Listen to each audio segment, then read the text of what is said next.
Imagine two neighbors who have lived side by side for a very long time. For many years, they shared a beautiful garden, but they were both ruled by a faraway landlord. When the landlord finally left, they had to decide how to divide the garden. This is a simple way to understand the story of India and Pakistan. Before 1947, they were one big country under British rule. But when the time came for freedom, a difficult decision was made.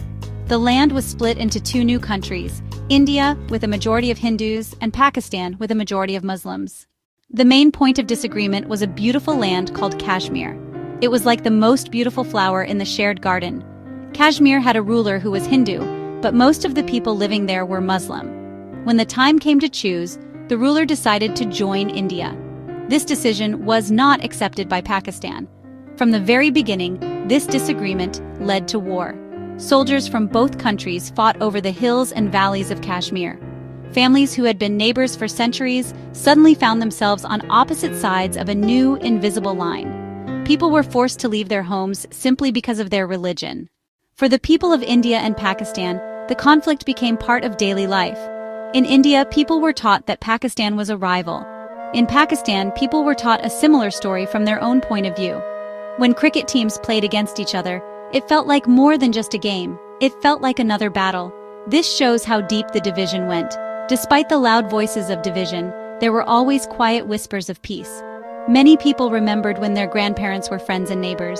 They shared the same food, sang similar songs.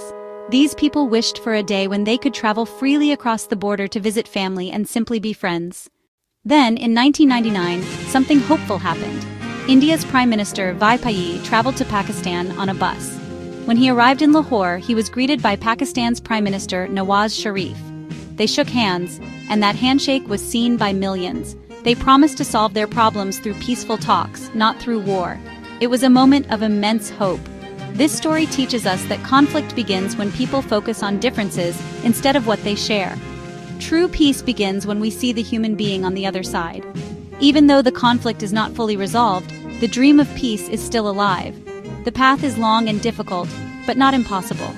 The future is a story we are all writing together, and we can choose to fill its pages with understanding, kindness, and lasting peace.